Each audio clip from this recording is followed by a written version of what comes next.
Will you follow me when the sky starts to change? Yeah, we won't be afraid. We'll never be the same again.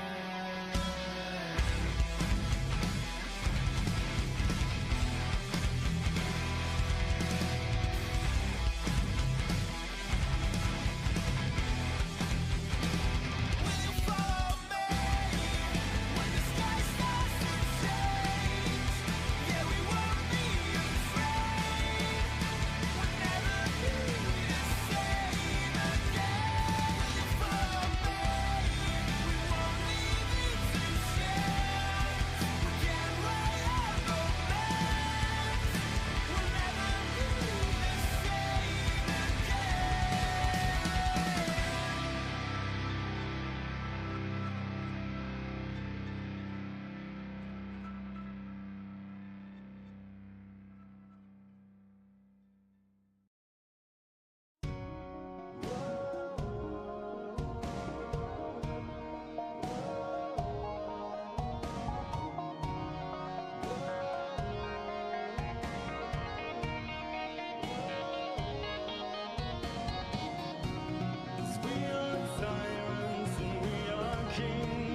With anime and their souls and thoughts of wrestling out of control, we are a duo of weebs who love the entertainment of professional wrestling. Allow us to be the voices inside of your head as you go through the wrestling event of the evening, give our thoughts and predictions on what's to come, and provide an experience inclusive to all nerds.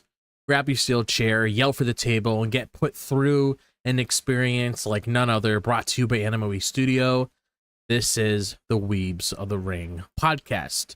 And tonight, it's going to be me and Vash because Watkins isn't feeling well, so hopefully he gets as much rest as he possibly can so he could feel a lot better throughout the week, because we are starting a new week. And it's actually pretty interesting that I brought up new week, because we're done with Money in the Bank. We're heading into new things when it comes to the King and Queen of the Ring tournament, when it comes to our journey to the Night of Champions PLE towards the end of the month. I believe the date is June 28th.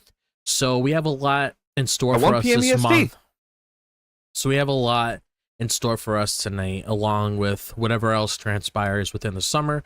But we'll get to that whenever we do. You guys know me, the genius of the mat, Drop This Box, where I'm basically here to help you guys break down things, just in case you're a little confused when it comes to certain storylines that we sit down and dissect here on the channel.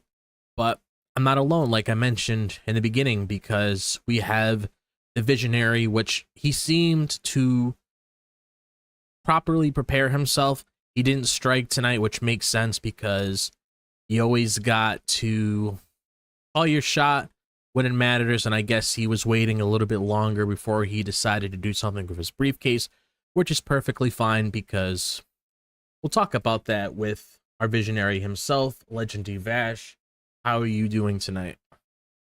What's up, everyone? Welcome to the show. I'm your boy, the optimistic Vash, as I'm always known here on the show. I'm usually the most positive. I'm the most hype. I'm the most crazy, as you see from our sidecast that we do for some PLEs, for some events, for some shows of Raw or NXT. So it's always a pleasure to come here, sit down, and talk about the Monday Night Raw after Money in the Bank, and now the build as a Night Champion. Like Job said, we have CM Punk with John Cena finally confronting each other after Elimination Chamber, and that one moment that we spoke about during the sidecast, during the reaction, finally got brought up. We have a new champion. I am devastated. I'm gonna be honest. I haven't spoken to Job about this. He didn't write in the thread.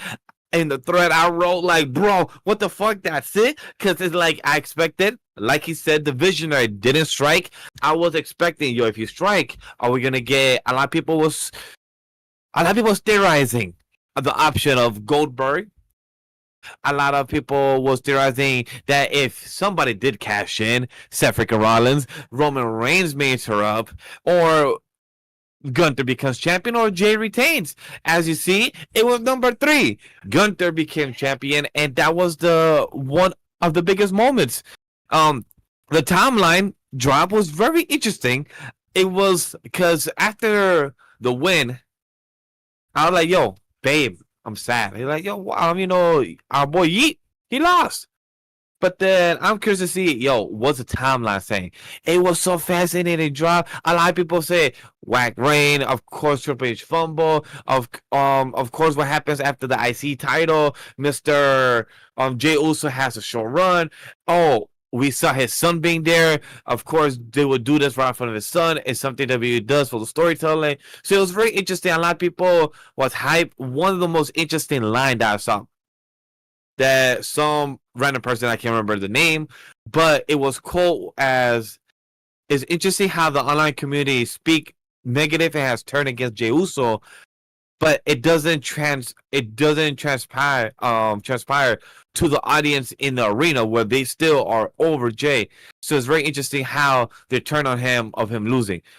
That was an interesting quote that I read on the timeline, because it's very true, because the arena still round 2, round 3, as we have seen. But for tonight, very, very fascinating. So those were my first impressions. I guess I just went into that little rant of my little first impression overall of tonight. It was very fascinating. Overall, I had a good time with Raw. Yeah, I did too. I actually really enjoyed this Raw because I liked how it felt like a wrestling show. You had some good matches. We had some good story progression. So, looking at how I felt recently when it came to these Raws, I have to, come out and say this is probably one of the Raws that we've had in a while that I have actually really enjoyed all the way through. I felt everything was paced well. I'll give my thoughts on the match itself, but basically, in general, I thought the show was very paced well, and things that were there mattered, which is the whole point of this review, because we get to talk about those very things, which we might as well just dive into our first conversation when it comes to our main event, which is Jey Uso versus Gunther. So like Vash spoke about, this was our main event of the evening when it came to what was the last thing we were going to see before the show goes off on air. And yeah, like Vash mentioned, there was a lot of things that could have came out of this match, and I understood where each person were coming from, because when it came to, Jey Uso and Gunther, did I personally want to see it again? Probably not, because it ran its course. We've seen it so much. We had it at WrestleMania. But again, things happen in the world of professional wrestling, and me and Vash don't have the keys to the kingdom when it comes to writing these different kinds of stories or booking these different kinds of matches. So, we ended up getting this. And yeah, I was really surprised to see the result. And I'll say this, I didn't expect Jey to walk out of the match with the title, because there was a part of me thinking in my head, I don't know if they're going to want Gunther to get pinned or submitted again like he did at Mania, because I know that they're trying to do something with Gunther, and I feel like if you really want to add some weight to everything that's currently going on of Jey Uso moving forward, I mean, that's definitely one way to do it. But the only possibilities I really saw here was either Gunther winning, or the one I was leaning towards the most was a cash-in, because one of the things that we noticed when it came to, I believe, when we saw Jey's condition, he was all bandaged up because he was hurt, and that's also a sign where it's like, okay, I'm your opponent in this match. I see those bandages. I'm going to aim at that spot, and I'm going to, absolutely destroy you. When it comes to the power bombs, when it comes to the lariats, the clotheslines, basically Gunther, just like Sheamus and the rest of them, he's the kind of wrestler that likes inflicting a lot of damage to his opponent. So obviously when you look at Gunther, he's the kind of character that's going to do something like that. And the reason why I said I'll give my thoughts on this match itself, because like I spoke about earlier before we started talking about the main event, I enjoyed the show. I thought it was really good all the way through. My only issue with this match itself, I couldn't really, I didn't feel like I was really involved here, because to me, I don't know, the match just felt a little awkward when it came to certain things that were playing out, when it came to, going for Uso splash again, going for a sleeper hold, Uso splash again, super kick, etc., so on. It just felt like things were all over the ring. And I'm going to come out and say this because I like Jey and I like Gunther, but I will come out and say I personally, and I could be the only one feeling this way, but I personally feel like these guys do not have good in-ring chemistry.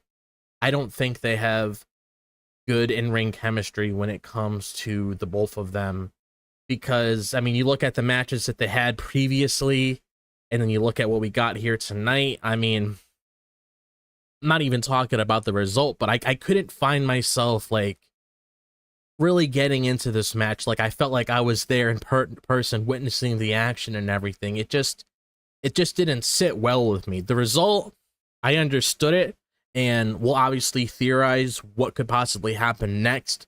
But, just to shed a few thoughts before we dive into, everything beyond this, I want to hear what Vash thinks about what transpired in the match itself and his own personal feelings. So, while you were also talking, I was, Jey did a 3-minute. Most likely it was actually a good 2-minute. The others was just like breathing seconds, because after Raw went off air, Jey Uso, he delivered a message. I'm gonna post it in the Raw channel. I mean, in the Raw thread, in case you want to listen to it later. But for the first minute, I do want to say that he was giving highlights to his son.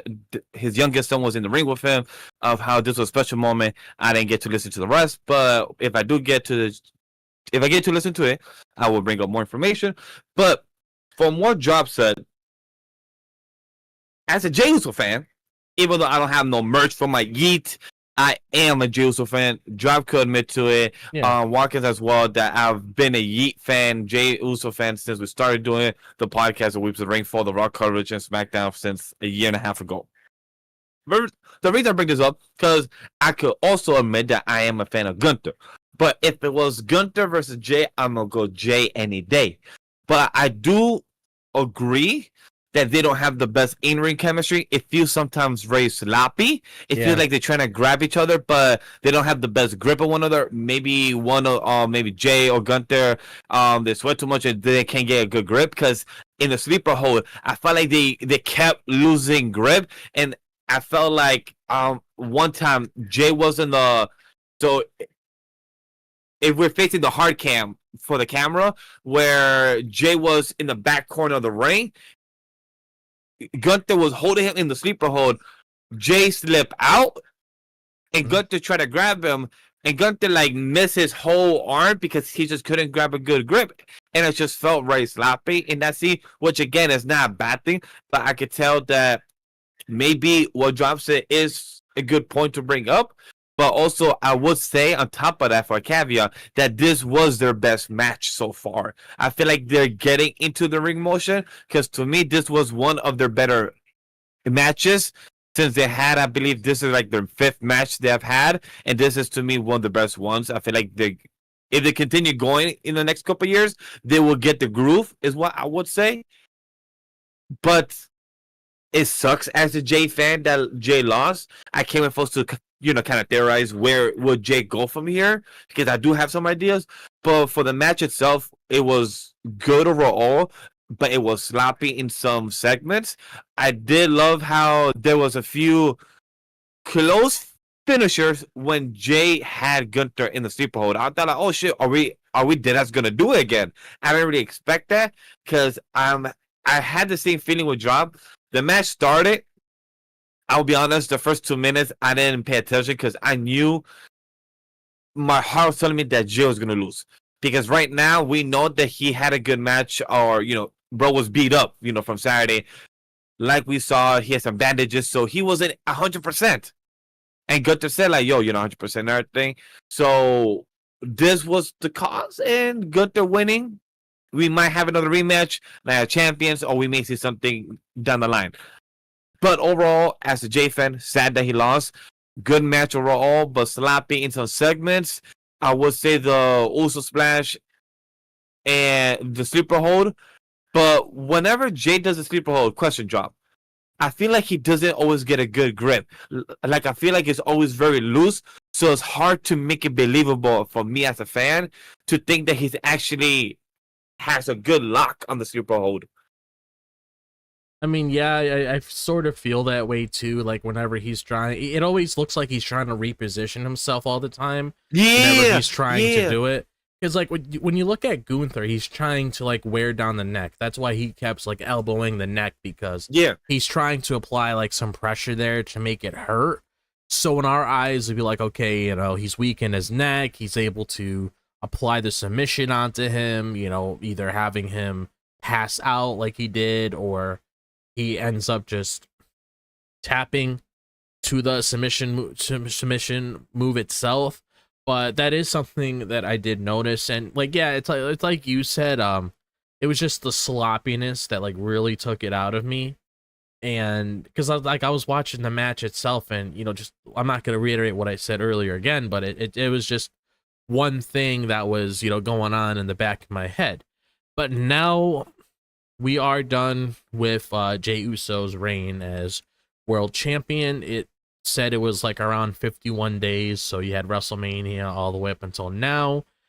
So, like I teased a little bit earlier, what's next for Jey Uso when it comes to the next direction he can go down. You could say maybe he gets another shot at Gunther, but again, we've seen it so much, so I don't know if they really want to go down that direction again. Could they do it? Sure, but I don't know if they want to keep doing that over and over again. So as of now, like, the only thing I can really think of in the back of my head is, you know, since Sami is a part of King of the Ring, and we'll obviously talk about his match a little bit later, one of the things that came to mind is maybe he helps, you know, back up Sami in this, push him, kind of like how Sami was doing with him when he had a lot of his big matches, you know, just cheering on Sami so he could advance to the finals of this and potentially get a shot at Gunther himself at SummerSlam.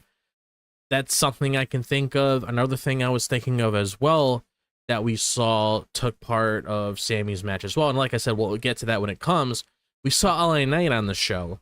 So I was thinking in the back of my head, when everything's all said and done, if what I said first doesn't happen, could we see Jimmy and Jay link up again, possibly on SmackDown? Maybe Adam Pearce and Nick Aldis have a little conversation and they swap Jay and LA Knight, because I feel like I would say that's a fair trade if they were to go down that direction, because they're both pretty high up there when it comes to crowd loving them. And we also talked about many times before in our SmackDown coverage how LA Knight needs a new ceiling, and you look at how he was things very played huge out on him. He was very huge on him, transition him into Raw. You always said that, hey, he's been in SmackDown for the past main roster of him, like his run. He should transition into Raw, because we love to see that type of character be on Raw. Like, we already saw him that one time and he looks amazing. Like, he came already, I believe he did a social media post where he said 3 people left, 1 is down, and after he pushed the camera like this and he just left. So I just love that he already just feels natural with it. And I don't mind that draft. That's a nice switch. We can have Jay, maybe John Cena, or Jay go for the US title, or go for the tag titles for a small run again as brothers. It would be a nice balance just having them at SmackDown, because since they used to run SmackDown back in the day as well with Roman. So it would be an interesting balance back in home turf, if you also want to call it. Yeah, because that was like something I was thinking of that we could possibly do with him. Other than what I mentioned, like, I really don't know like what else he could really do outside of those 2 other things, unless something else pops up next week and another guy starts coming after him. But I'm not going to throw that out there just for shits and giggles, but I don't really know what else he could really do at this moment. With LA Knight, I could also say that if he does get transferred to Raw, we're going to see LA Knight versus Gunther, and that would be an interesting match, because, you know, he could also go for the world title there, because I don't know. LA Knight could go for the IC title, but I'd rather him go for a world title, I would like to see that. Yes, so like when it comes to like LA Knight's case, looking at how things played out tonight, you look at what happened at Money in the Bank, the last thing LA Knight saw was Seth Rollins curb stomp him before he achieved that Money in the Bank briefcase. And when we saw what happened tonight, where LA Knight attacked Bron Breakker and he hit him with a BFT, and I think that whole thing that he did in the back is supposed to signify like Seth's new alliance, where he's like, I already got Bron, the next guys are Bronson Reed and Seth Rollins. So obviously Bronson Reed's probably the next target, so I wouldn't be surprised in the slightest we see LA Knight show up next week, because he has because Bronson Reed has a qualifying match, and then he possibly costs him. Wouldn't be surprised in the slightest if see the Alliance come in contact with him on Friday, trying to cost him, because he also has an alliance. Because I did see a report come out today saying that we could potentially be getting an LA Knight and Seth Rollins program, so this could be the building grounds to that. So if you want to think of like some sort of idea you could really do with Jay, swap them both, new environment. Look what's going on with Jacob Fatu. He's his own man. Maybe he has Jimmy alongside him. Maybe Jay comes in contact with him. Solo might get another guy to join his group. We don't really know what's going to happen beyond that, but obviously I will save our thoughts for whatever happens on SmackDown. But yeah, that's basically like all I can think of on the top of my head when it comes to just everything revolving the segment in this match and just future directions for the characters that we talked about.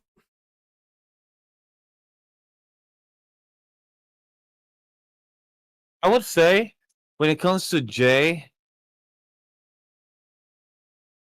no, I don't have much more to add. We said it that here is tag titles. Maybe go after John Cena. I don't expect him to go after U.S. title. If it does, I rather Jimmy go after U.S. title right now, or don't go for a kind of singles. Maybe chill out with the tag titles because right now having a 28-day reign of the IC and then a 51-day for the singles kind of short. So I would love to see another run like 100 days because it'll feel good to see that on Jey. But yeah, yeet.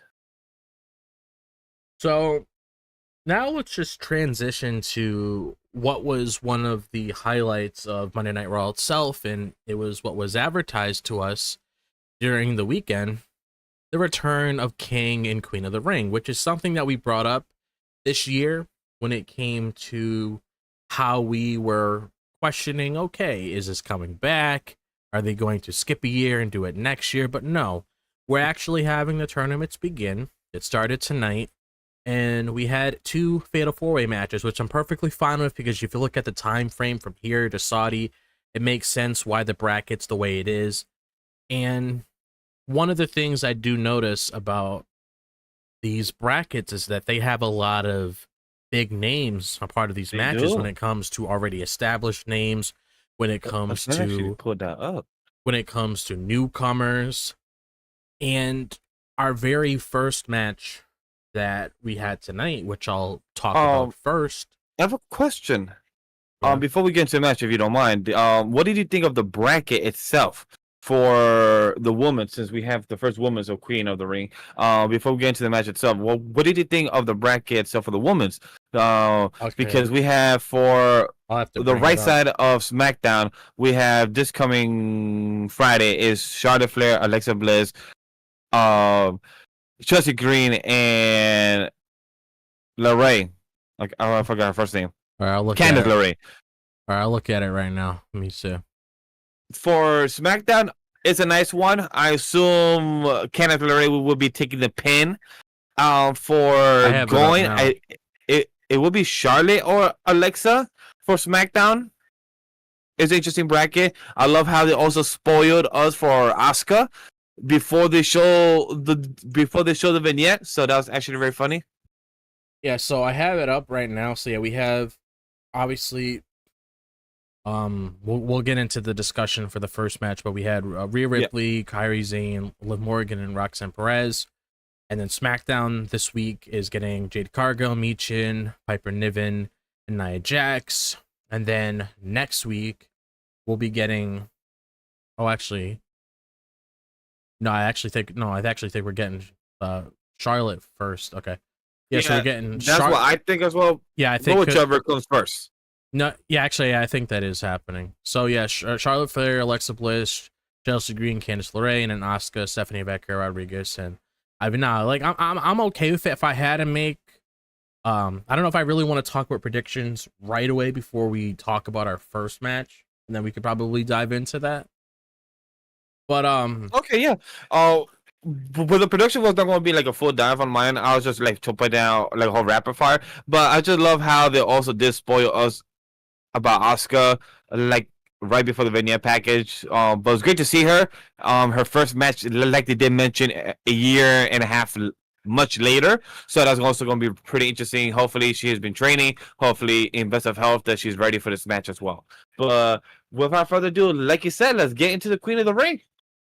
Yeah, so we had our first match, and that match was Rhea Ripley, Kairi Sane, Liv Morgan, and Roxanne Perez.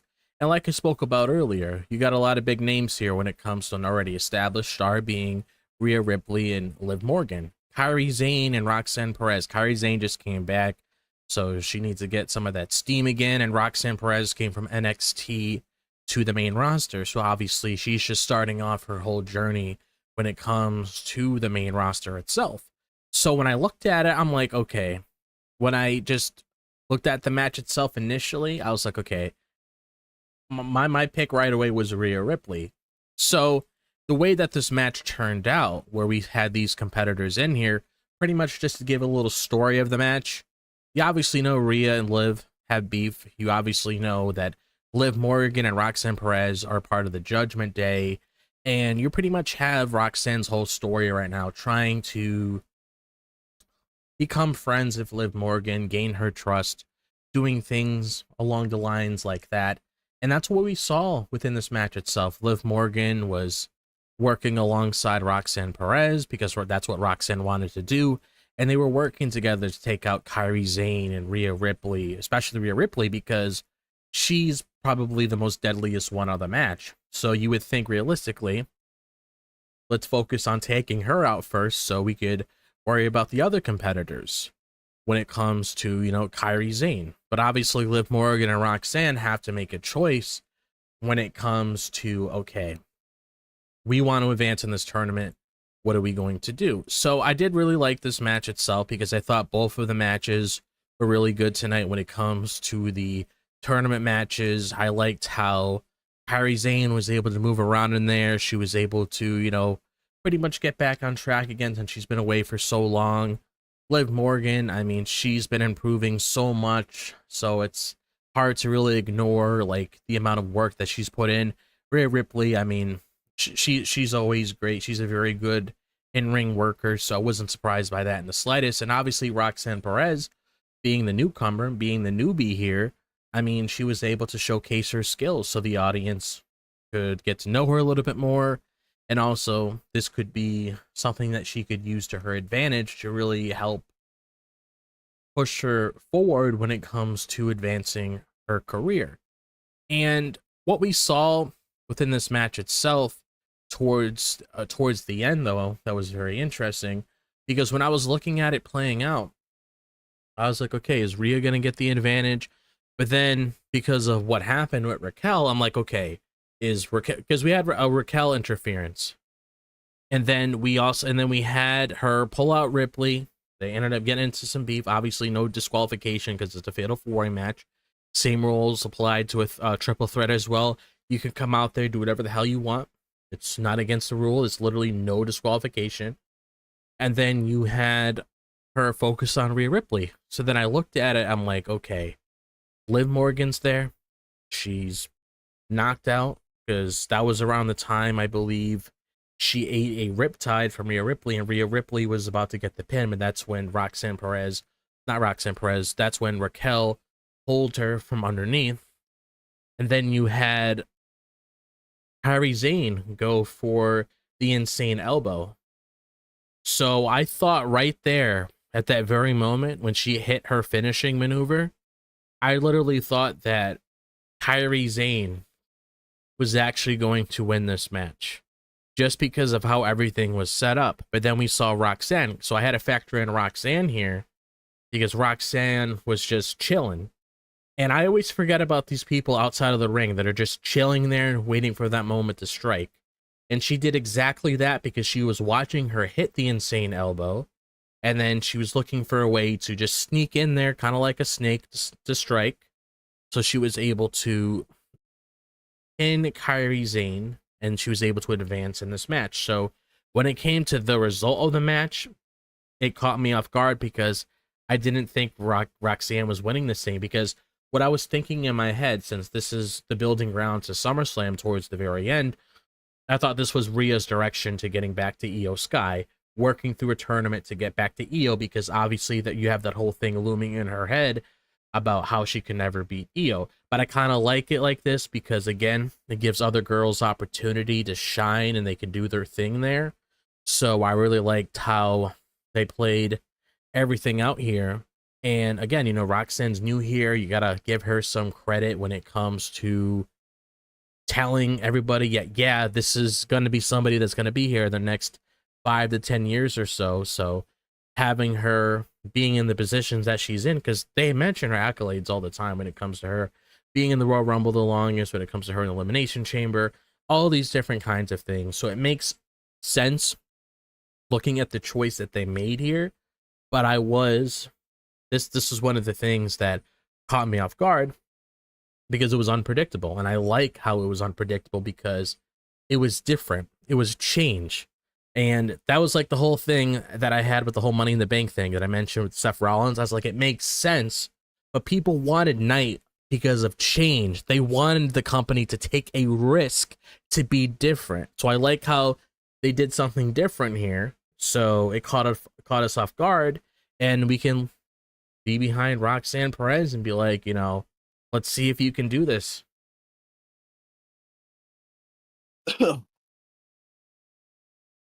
Everything you said, I second. By one, Roxanne being the prodigy, she's been called that since NXT days. She's been told how great by Michael Cole, by, as you said, by Royal Rumble, being the longest person there, and being one of the last few people by the Royal Rumble. Usually, we've spoken about it on our past 2 shows of Royal Rumble. We have spoken how great it has been to see that usually the last 5 people of the Royal Rumble are usually the next 5 people that are going to be like the next stars, the next big people, the next attraction, the next billboard of top stars that are being in the making.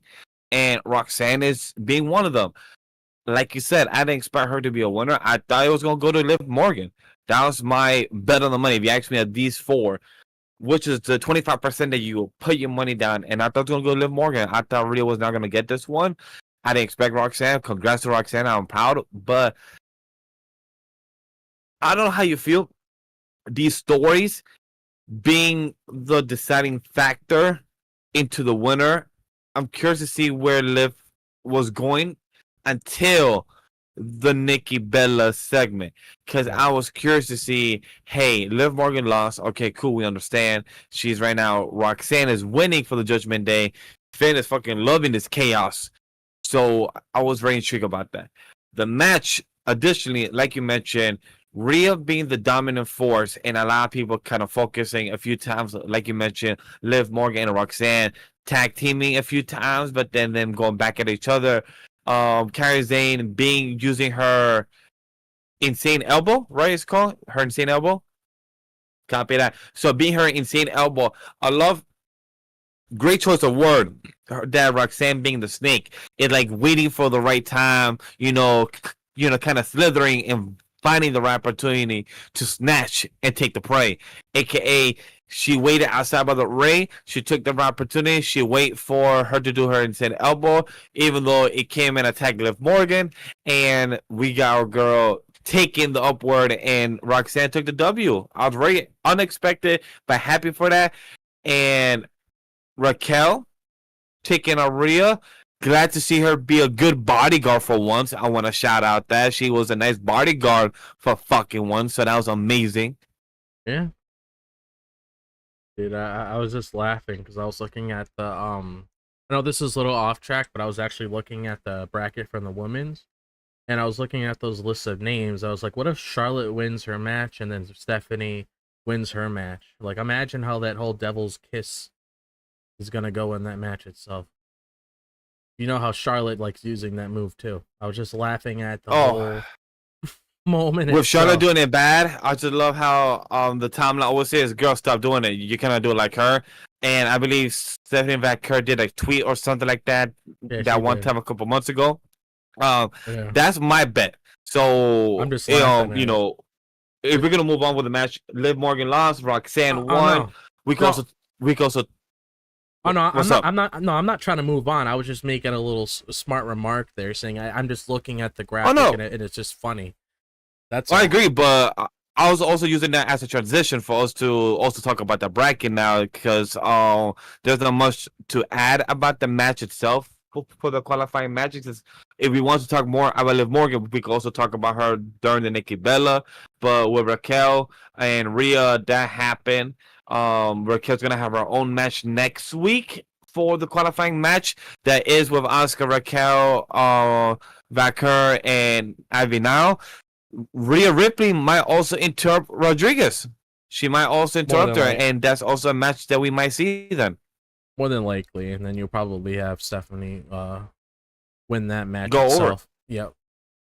Yeah, because I don't think Oscar will be winning that as much as I would love her to win. But No. I'm just glad to see her back. But I think that's gonna go to Stephanie Vaquer, and most likely Avina will be taking the pin. Yeah, because more than likely, whatever's going to be transpiring of Asuka next week, that might just fall into whatever plans they have for an EO. Because you never know, Asuka might turn on EO. So if you want to, that was my guess. I was gonna ask you because we haven't seen no collaboration of Damage Control coming out in their song, aka Kairi Sane, and EO. So we don't even know about the Sky Pirates. You know, Asuka's about to come back. The Sky Pirates, we don't even know if that's still a thing.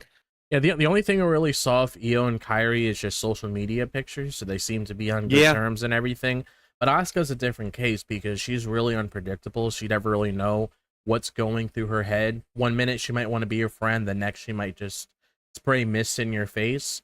And this is also something a lot of people have been wanting. You want to give her some fresh opponents outside of the people that she's been dealing with. I mean, Asuka's right there. I mean, there's a lot of building grounds for a lot of these girls when it comes to what they can do if they don't win this.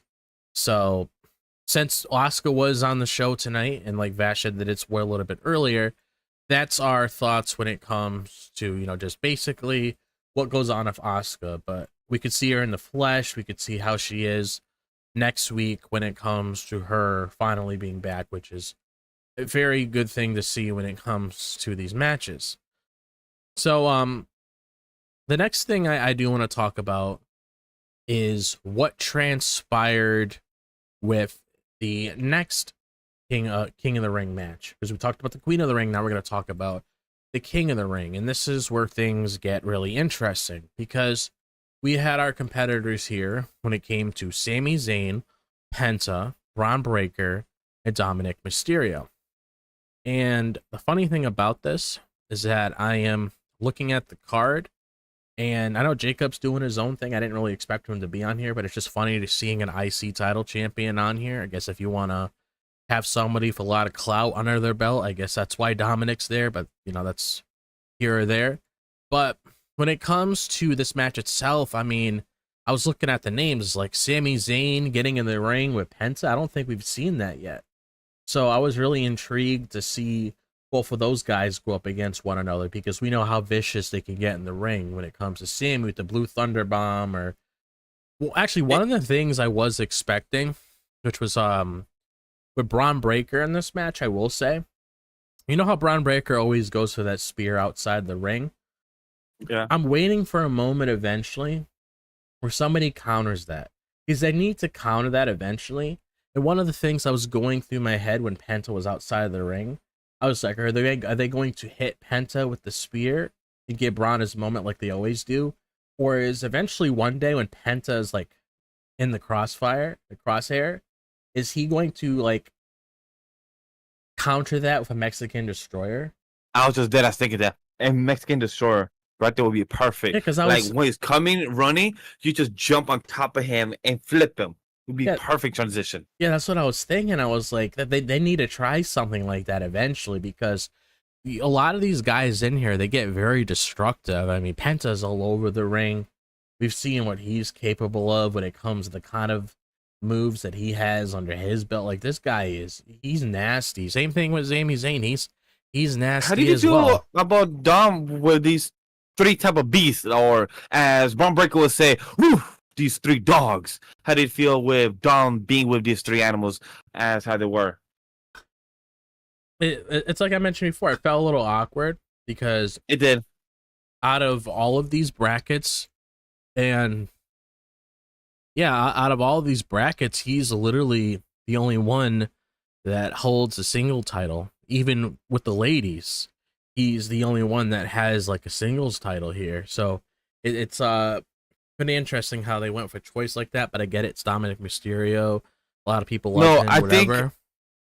I think that also the reason that we could also mention, because it involves him and it involves the Judgment Day, that Finn was questioning Dom, hey Dom, why are you in the qualifying match for King of the Ring? And Dom said straight up like, well, you know, Adam Pearce spoke about the Judgment Day, and since you didn't make it fun in the bank, I should represent for King of the Ring for the Judgment Day. So I think that was more for storyline for them to build up more of the tension. Like, that's why, because you brought up earlier, a couple minutes ago, that hey, Jacob Fatu wasn't here, but he still has his own thing. But for Dom being here, I felt like this was a good placement to build the tension between him and Finn, since we know and we have theories that they might have the fallout build up until SummerSlam. So that's something that we may see. Yeah, that's definitely possible for sure. So, I mean, that actually makes a lot of sense, because I was thinking of another guy. If they didn't do Mysterio, I feel like JD probably would have fit really well in that match itself. Oh, with these three, if you're asking me to change, I would have preferred JD or with Bron Breakker, Penta, and with Sami Zayn. I agree. JD would have been a great choice. I feel like he would have meshed better with them, because I do agree. Seeing Sami Zayn and Penta, great mix up. I love the matchup they had with one another. The collaboration they had was fucking amazing. Bron Breakker and Penta, we've seen this, I believe. I believe this is their third time in the ring for us on TV and everything. And it was fucking amazing. Like, I do agree that we should see a counter soon with the spear. I agree that Penta would be a great choice, and Mexican Destroyer would be a beautiful rival moment, as they would love to market. The match going to Sami Zayn, I don't know about you, Drop, but to me it was obvious, because we're going to Night of Champions. I feel like maybe Sami would be the one to represent, because I don't know, for SmackDown, for the person he could fight, maybe I don't think Randy will win it. I don't. LA Knight. If I had to choose, Aleister Black versus Sami Zayn. That would be interesting. That's my choice, and Sami Zayn would be going to Night Champions, because Sami Zayn is loved by Saudi. He's a great, representative choice over there and everything, and a great ambassador from everyone, loving him over there. So I feel like Sami Zayn going to Night Champions, he's my choice in the left side of the bracket. Yeah. I was actually thinking, now that you mentioned that, I was thinking, like, if Aleister Black were to win that match, it could very well be one of those things similar to what happened with LA Knight, where LA Knight's trying to capitalize, but then you have Aleister Black steal the win. So it's almost like, you got me then, now I got you now. So he pretty much has his number in this scenario. He could throw out LA Knight, he could probably pin Carmelo Hayes, and then he would advance to the next round for the semifinals. I mean, looking at that, Sami Zayn versus Aleister Black, that's a fucking crazy match itself. And then just shedding. Did they have a match back in the day for NXT Black and Gold? Because I know they were around there at the same time together, right? Or no? I'm not sure in the top of my head. Like, I would have to look it up to really know. If they did, I wouldn't be surprised if they did. I don't really know on the top of my head. That's something I would have to look up. If they did, I wouldn't be surprised, because they were under the same branch around the time. But then just shedding some light on, like, the other ones, we got Cody Rhodes, Damian Priest, Andrade, Nakamura. I think that's pretty Cody, right? Yeah, Cody. Not saying that's bad, because it makes sense, but if it wasn't Cody, who's your second choice? If it wasn't Cody, who's your second choice? For me, it's Andrade. It's like, here's how I look at it. It's like with Priest, he has his eyes set up on Jacob, so they already set that up, so it wouldn't be him. Andrade seems to be sucked into this whole entire thing with Santos, like trying to get his guys with him. And then Nakamura is just there as like a background character. So it's like he is technically right now. So, like, if Damian Priest wasn't focused on Jacob Fatu, because they can't just tease that and not do anything with it, regardless what happened with Solo, they're going to have to at least do that match before they get to the whole thing with Solo, more than likely at SummerSlam. I would have said him, but, I mean, Cody makes the most sense, and then the fun thing about the other Raw bracket is you got Sheamus, Rusev, and Bronson Reed. Holy fucking shit, look at all that. Yo, look me at that. and me, man. I'm just me versus me. But I love your comment on your thread. Your comment of who you said is that fourth person. Please inject in my veins. If it's him, these three big guys that love to wrestle, and if that fourth person shows up, tell the audience who's your guess of who that person could be. So if this happens, this would be like one hell of a fucking match. Fucking return. Ilya Dragunov, if he takes part in this. If Ilya Dragunov takes part in this, because here's the thing. They're obviously making it a mystery for a reason. They're not going to have it be somebody like Karrion Kross. So don't get me wrong, I love Kross. But he seems to have his eyes set on whatever's going on with Sami Zayn at the moment. Could Kross be here? Sure. But I feel like they're saving this for a return. Yeah. Otherwise, they would have just thrown Kross there, which if he is there, I mean, hey, that's fine. But it's exactly. like... I saw people saying Kross. I'm like, if they was going to add Kross, guys, with all due respect, they would have just added him on the bracket already. If they're going to make it mysterious because somebody's returning, and we saw already on the timeline in the rumors or the reports that, hey, somebody's big returning. And people have been tweeting and asking Dragunov since fucking Royal Rumble 2025. That's when people have been asking for him. We've been asking him. Watkins, we've been asking for him. We even talked about it on Grappling with the Week when it came to those reports about him being at the Performance Center.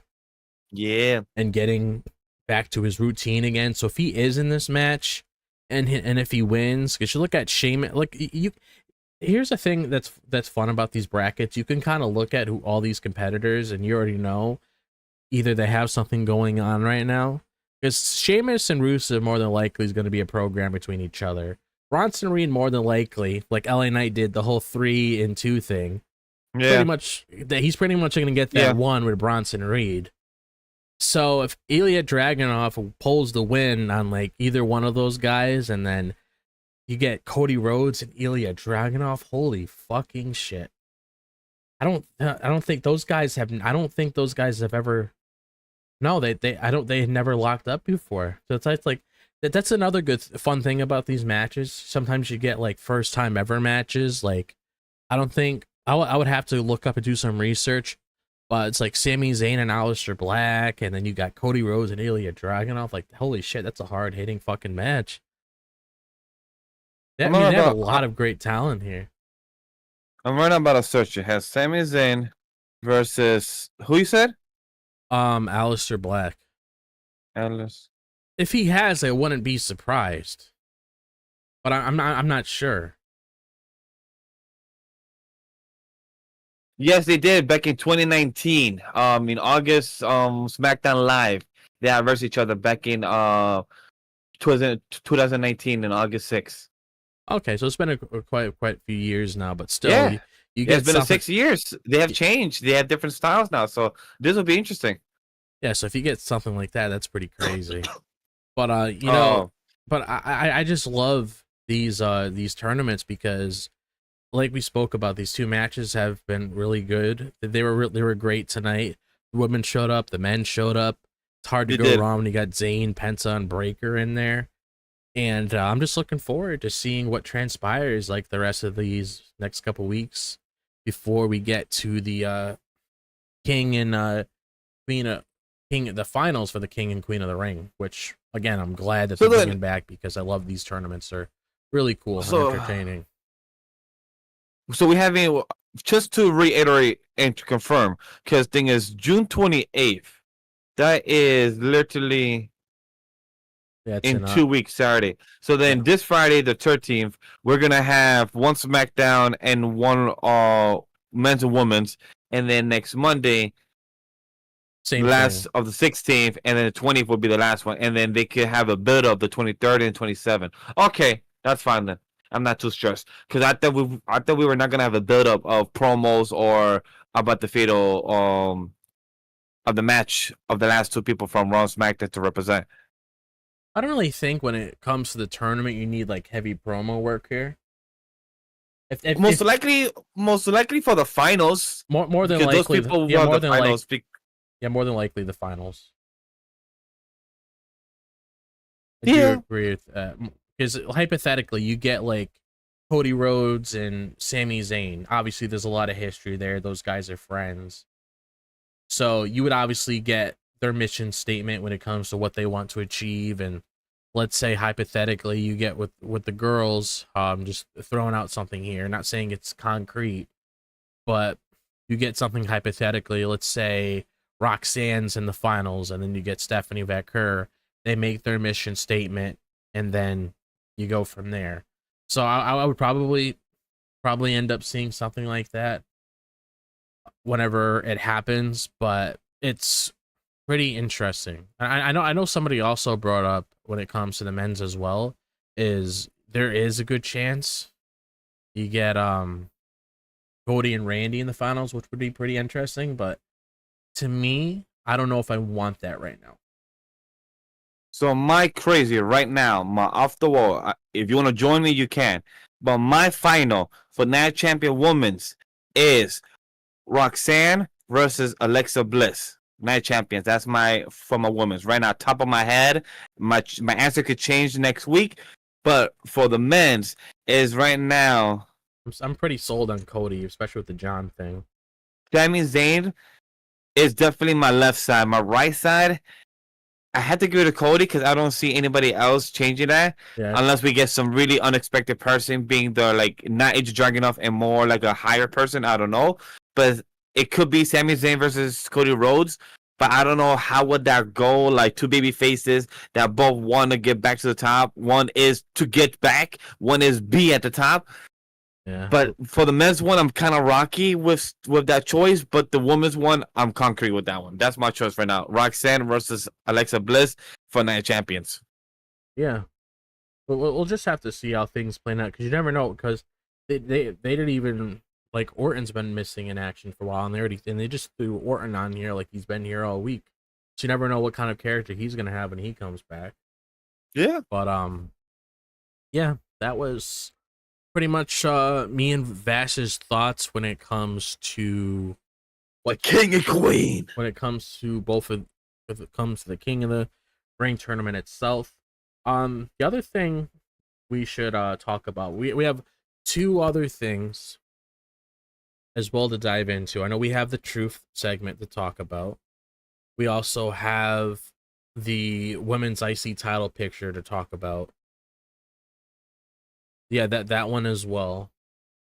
But I say let's go start up with John Cena, because that one started the show with John Cena and CM Punk, and then we can transition that with our truth, since that kind of related to what conspired, because the John Cena stuff kind of started the show, and we finally got the confrontation that people have been asking for, the CM Punk, because that also got announced for CM Punk versus John Cena at Saudi, which we could have gotten into tonight. We could have talked about this fucking match tonight, but no, we got it for Saudi. So talk to us. How did this happen? So we pretty much had John Cena start off the show, which isn't a surprise, because whenever John Cena's announced for a show, he either starts it or he ends it.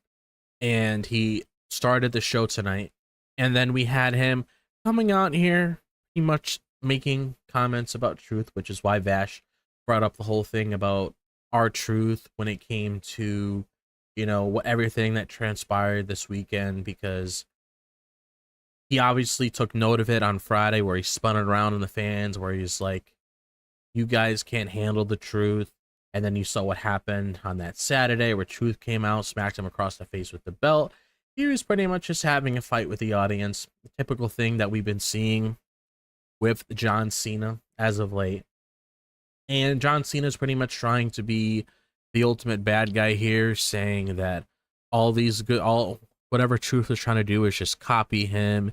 He's just a side character. He's just a gimmick. He's this, he's that. We don't take him seriously. He's just the class clown, etc. So on. Pretty much things that a lot of people say about our truth.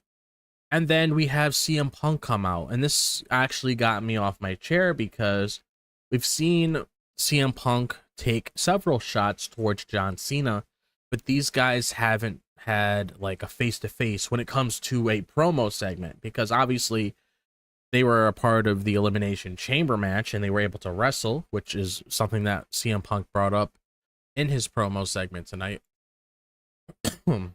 But we haven't really had that one-on-one confrontation when it comes to both of them in the ring. And then we saw CM Punk's music hits. Obviously, he gets a huge ovation, as always, as he should. And he's pretty much coming out here saying that, Punk, he's not standing for TKO. He's not defending the billionaires. He's here to defend the people. Because what does John Cena do every time that we get annoyed about all the time? He constantly brings up the fans.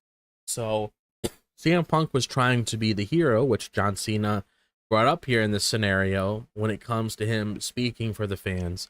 And obviously, these guys have a lot of history. He mentioned back then that he was the voice of the voiceless. He was the one where the fans picked him in 2011. And he even made remarks about Cena saying that he hasn't had the best yet when it comes to all of the competition. Are you sure about that, Cena? Because you went up against Randy Orton. That's competition, dude. You also got Cody Rhodes, which is the poster boy of the company. That's probably your biggest competition when it comes to you going up against the guy in this current timeline of WWE. And now you have CM Punk, who's known as the best of the world. So it's kind of like you got to do your history, Cena, when it comes to the kind of guys that you had a lot of history with in the past. And once he mentioned it during that promo, like, I've beaten everyone that's the best. And literally a second later, I'm like, you just mentioned best in the world. And boom, CM Punk music hit. I'm like, yeah, it makes sense. Once you literally mention the person's name, they're probably going to come out. Or the slogan, or the catchphrase, and they came out. Yeah.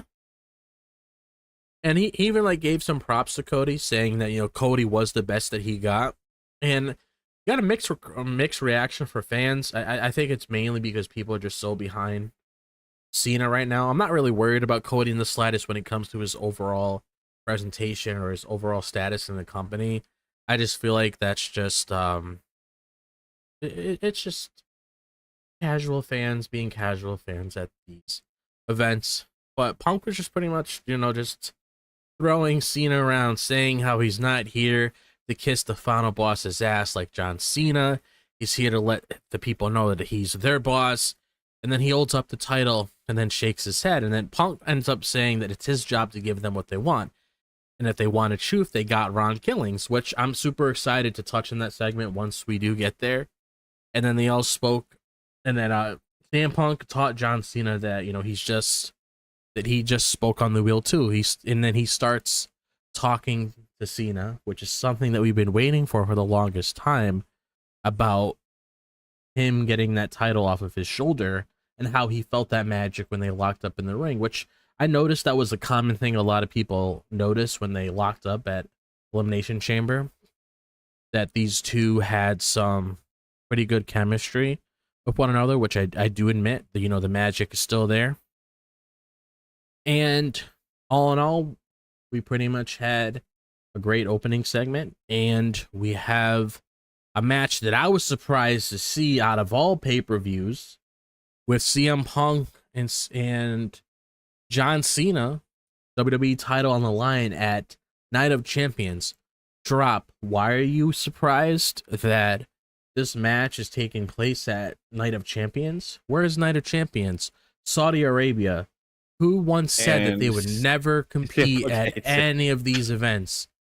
And told The Miz one time to suck a bloody covered dick. CM Punk.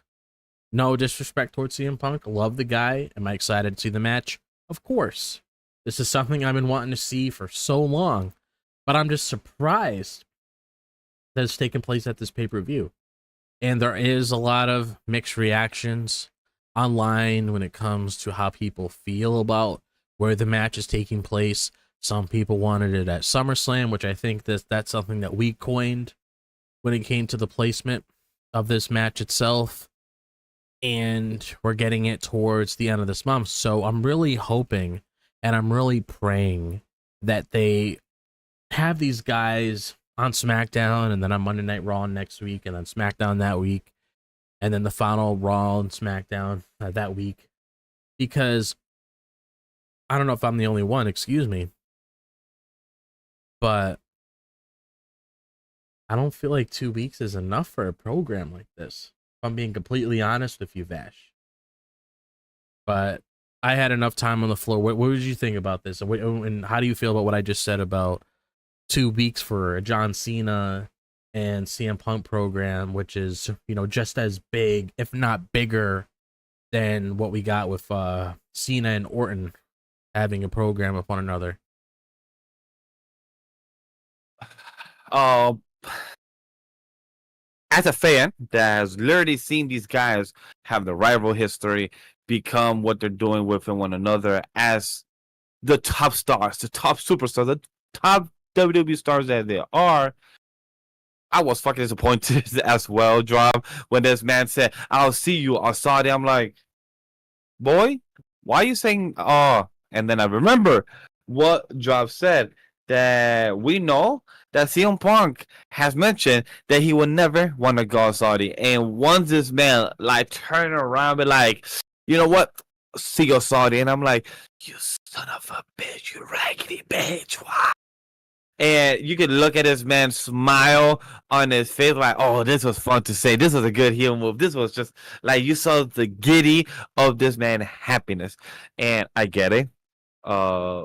John Cena knows how to like have that good expression of like the evil person, like he just did like a good evil deed. When it comes to the promo in the beginning, when it comes to John Cena, broke it down perfectly. I don't need to add much thoughts because it's literally what it was. That he came to the ring, he spoke about R-Truth. He spoke, hey, like why would you guys ask for this back? The fans, you got what you want. But he's also kind of giving us a pat on our back, but also not telling us because he is a heel. So he's also saying like, thank you guys did this, but also fuck you guys for doing this in a way because it is in the heel mode. But Drop, what you said was I could relate a lot to because CM Punk coming out and kind of dishing out the drama, saying like, hey, you know, you're not the same person. Because I remember in Elimination Chamber, you said a word that, you know, you were saying, I'm sorry. When you saw Seth Rollins curb stomp my head, and then you came back to me and grab me and say I'm sorry. So I just love that beautiful message, them going back and forth with one another. And it was interesting. The line, I have a question, Drop. How did you like when he said, the ball is on your court now? Because that reminds me of Cody Rhodes saying that. The ball's on your court. Of him saying that a few times. But because I saw the timeline bringing that up. So I was a bit confused of where could that have gone to or lean towards to. You talking about like how the title being on him is corrupting him as a person? Is that what you're relating to? No, John Cena told CM Punk, the ball is on your court now. So a lot of people on the timeline was saying like they know where that reference is from. I don't know if that meant something. Probably something I'm not probably familiar or remember. So I want to know if you also recall it, because my recollection is that Cody Rhodes also said that to him before. Yeah, I actually did recall seeing that. I think I know what people... see, I can't remember on the top of my head, but I know it probably had to... Oh, actually, wait. Oh, you found it? You might have to give me a couple minutes and I'll get back to you on that. Copy that. So when it comes to the CM Punk stuff, I love, like you said, this was a great type of segment when it comes to the conversation. And while Drop continues to find the research on that, if it meant something, I'm gonna transition with still involving the John Cena stuff of how Ron Killings came out as well. A lot of people, myself, I didn't expect to have the R-Truth promo already right within the same show. I thought I was curious to see if we were gonna have any connection to any response from backstage, Cody Rhodes or anybody saying anything, but we didn't, and I'm okay with that.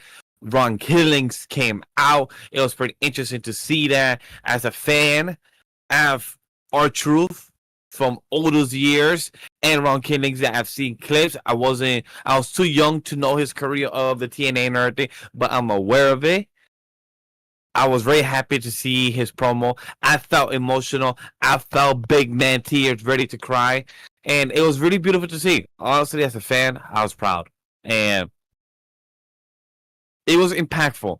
As somebody that was sad to see his release, not saying that I was heartbroken or heart crushed, but I was like, wow, we're dead ass gonna release one of the biggest comedians, one of the biggest dudes within our TV booking of storylines, where he has literally broken like the superstars, Triple H, Brock Lesnar, Ray Ripley, Solo, and a few other people on the main roster, and you're gonna release them. But to have them come back and do this emotional, impactful promo, I was ready to cry. I had not tears coming out, but they was ready to just drop, and I just found impactful for that. So, Job, you found the deets yet? Yeah, so if I'm just looking at how the phrase is coined itself, pretty much when someone says the ball's in your court, pretty much means like, okay, you make the move. And if you look at it from wrestling perspective, it's like you make the move when it comes to our feud, when it comes to our match, and how we advance the storyline. So I would assume this That's probably possible, yeah. has something to do either with the Summer of Punk and 2011, or when it came to CM Punk's pipe bomb that he had many years ago. I'll try to do a little bit more research throughout the week to like get a better perspective on that, but I just that's basically like how I took it there. When it came to that, maybe when he says the ball's in your court now, it's like, okay, you want this title match? Here it is. And then we talk about how CM Punk's normally not at Saudi shows, so it's like, you want to do this or you do not want to do this sort of thing. But I don't know. We'll eventually go to that. But Plus, very I'm not a big fan of the 2-week build-up as well. I also want to quote that. I'm not sure if I did respond to that question of yours, but I'm not a fan of the 2-week build-up because we have fucking CM Punk versus John Cena, and we're gonna have them the 2-week build-up. Yeah, see, I'm not a fan of that either, because it's like these are two pretty big names, and they have a lot of history. A lot of people argue that CM Punk is John Cena's greatest rival, which I can't disagree with. I'd even come out and say he's probably like a bigger rival than Randy, just because of the amount of history that these guys have. Because John Cena and CM Punk many years ago was a huge feud, and it really got the product moving when it came to everything that was revolving around these guys. Like, this was probably the first time where Cena kind of felt threatened by somebody in the ring with him, somebody that actually matched him on the mic, somebody that actually brought him to the next level. So it's like getting a 2-week build with these guys at the Night of Champions. We need more than 2 weeks for this. Yeah, just like, it feels lackluster. It kind of feels disappointing because remember when CM Punk also brought up the 19 days? Right now we have 18 days left out of fucking 6 months of the year for the John Cena last tour. It's kind of starting to feel like now knowing a countdown in the back of my head, now knowing that like we gotta predict the days where he's gonna be going. I would have preferred CM Punk when he said choose anytime, anywhere when you want to verse me in your 19 days. I would have preferred them not continue saying, hey, verse me tonight and then transition to Saudi.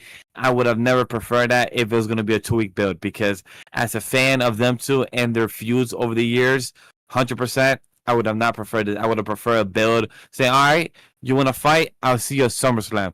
And then we build for 3 months. That's fine. I'm okay with that. Do some social media or something. I know CM Punk will do the fucking work. John Cena, you haven't been doing shit, so. Okay, I don't know, man. So I'm seeing other people talk about it, and I feel like it has to do what I just said about the whole Saudi thing, because Cena, like we spoke about, he challenged Punk to a match at Saudi Arabia, saying that the ball's in your court, and he knows how Punk feels about Saudi. So I hope he doesn't take it then. I hope he denies offer then. Yeah, I mean, they showed the graphic. We don't know what's going to happen in between there. You never know. Some devilish things might happen. But it is a pretty evil thing to say to CM Punk, knowing the history that he has with that. So the fact that Cena was just throwing it in his face where he's like, I know you don't normally do this kind of shit, but I know you want this title. So it's almost like he's trying to like pin him in a corner pretty much. Yep. That's essentially what it was. But yeah, given some thoughts on like R-Truth as well, like outside of the John Cena and CM Punk segment. That was great. I'm glad to see a serious R-Truth. I'm glad to see us actually having him involved in a storyline that we can actually take like legit, like it's some legit shit. So it's like seeing him in this new character saying, you know, don't tarnish my name, don't look at me like this way. And I like how, you know, he was speaking in like first person, or what is it? First person, I In believe. third person. In third person. Third person, where he's like, oh, R-Truth's a gimmick, he's a comedy act, etc. So on. I just like how we're getting Truth involved here, because he definitely needs to be a centerpiece when it comes to a lot of the stuff going on with John Cena. And I like how he took matters into his own hands, because I feel like this is just a great way to give us something a little bit different outside of what we normally see with Truth all the time. So it's like whenever we see Truth, we expect to see, you know, some sort of knowledge dawned upon us when it comes to like how he truly feels inside. And I like the symbolism in here as well, where it's like you have R-Truth with the braids. He took the pair of scissors. He didn't do it like Ricochet does in AEW, where he has the golden scissors and just hits people in the face with it. But it's like he caught off the braids for symbolism, saying, you know, this is Ron Killings, and the truth Was just set you free. Truth set you free. So it's like I like how he's in this position now, because, you know, whenever he retires, we don't know if it's next year, the year after that, whatever, I want him to get this sort of run to really get the best, really get the most out of him, because we always talk about how we love Truth doing the comedy thing, but I'm very invested with this new character with him. Same, 100%. Or his chat, true audience, character. I also be aware. We will talk more about this R-Truth when it comes to the news report about excuse me, about Nick Khan and everything that he called him himself and everything. We'll talk about it this coming Thursday for episode 20 for Gap in the Week. But just to add a one little last nugget, I love how you said that, because it just brought up the impactfulness, like I brought up earlier, that what R-Truth did during the segment, it brings you the importance of him cutting his hair. For a black man, the hair is their pride, is their love. It just shows their identity at times. Or any man, at that matter, just having the hair is at times identity. I have long hair, so if anybody sees me cut my hair, it means like, yo, that's important shit, or that's some big moment. Because I haven't had short hair since 2018. 2018, I haven't had short. So I get when R-Truth is doing something like that. It's such a beautiful thing, and it's impactful within the character, within the story. And like Job said, if it's the next 3 years, 2 years, I can't wait to see this serious run of him. And in TNA, you're about to get a lot of people on your playlist, on your views, of people searching Ron Killings, the TNA version of him back then. Yeah, I'm just super excited for what we're going to be seeing with R-Truth. The next thing that was advertised ever since Saturday was the return of Nikki Bella, and we saw her share a couple moments. Yeah, she was here in her hometown, so she had her hometown welcoming here. And we had Nikki Bella here to promote Evolution 2, which is taking place next month on July 13th. So looking forward to that. It seems like that's going to be the PLE for July, because the only things they really have lined up for that week is they have the Great American Bash, they have the Saturday Night's Main Event, and then they have Evolution, which is a all-woman PLE. So if you want to talk about main roster PLE, or like, you know, the big shebang, that's essentially what that is there. But we saw some cute moments in the back. You know, we saw Nikki talk to Io, thanking her for what she's done and giving her respect as world champion.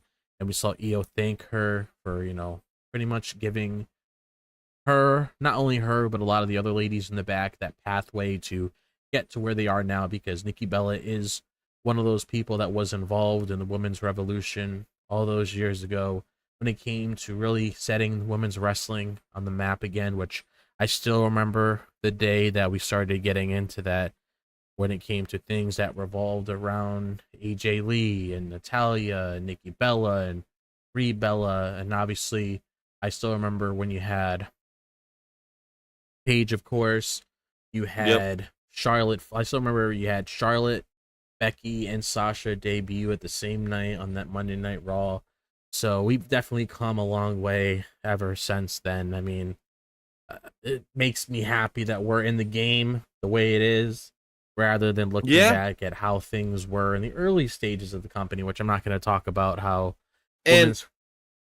and also how she also brought up a couple times that she was the longest reigning Divas champion as well. So that's also being still acknowledged, that's still being shown, that's still being respected. So that's cool to see. Yep, 301 days. Yeah, we also saw before, she also saw Io. I forgot to add that she also saw Maxine Dupree and Natalia. What's her face? Natalia, thank you very much. So we also saw them too. So it was a pretty cool segment to see that. I was happy to see, Nikki Bella being out there, being up there. She saying, "Hey, I started this. I've been there." But a lot of shit. But you guys know why I'm here. I'm like, we honestly don't. But it's nice to see you though. And I also told wifey as well. She's like, "Yo, babe, I don't know if you know, but when I was younger, I used to have a crush on Nikki Bella. Girl was one of my crushes back in the pro wrestling side. So that was a pretty cool thing, full circle moment. And to see Nikki Bella announce or talk about Evolution, which I feel bad for her because she barely even spoke about the promo of Evolution. Like, she literally just mentioned it. Because right before she mentioned it, she also spoke like, "Hey, I'm glad to be here because on the big stars like Rhea Ripley, Bianca Belair."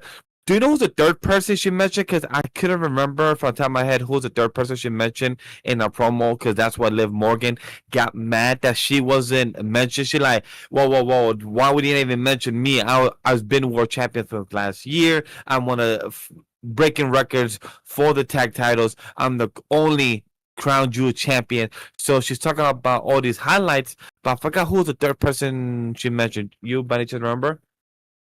Oh, Stephanie Vacqui. Oh yeah, Stephanie Vacqui. That's why I do not remember, because it was, bro, I heard it. I look at my girl like, why did she make it sound French or something? Like Stephanie Vacqui, like what? I'm like Stephanie Vacqui, like you got put the ER, like Vacqui. I was like, what the hell? Thank you. I totally forgot about that. Stephanie Vacqui. Why does it remind me of one of the stars? Stephanie Vacqui. I can't remember. Oh wait, is it from Live of Valkyria? No. But anyway, Liv Morgan came out and she interrupted Nikki Bella. Great moment from both of them too, back and forth. I like how I'm expecting. I don't know what you are the other thing, but I'm expecting maybe a tag team of the Brie Bella's twins versus Liv Morgan and Raquel Rodriguez at Evolution. Yeah, it's definitely possible. Like, I was either thinking it's either that or it's Nikki and Liv Morgan, right? At right to the 1-on-1, because it's like you spoke about earlier. Not a part of the Queen of the Ring tournament anymore. She lost her match, and there wasn't any other direction for her until this very moment right here, where she came in contact with Nikki Bella, and she laid her out with the Oblivion to pretty much like close off that segment. So it seems like we are getting to the building grounds of the Women's Evolution pay-per-view. So I am super excited for that when it comes to what's going to be transpiring here. But yeah, it's nice to see her back.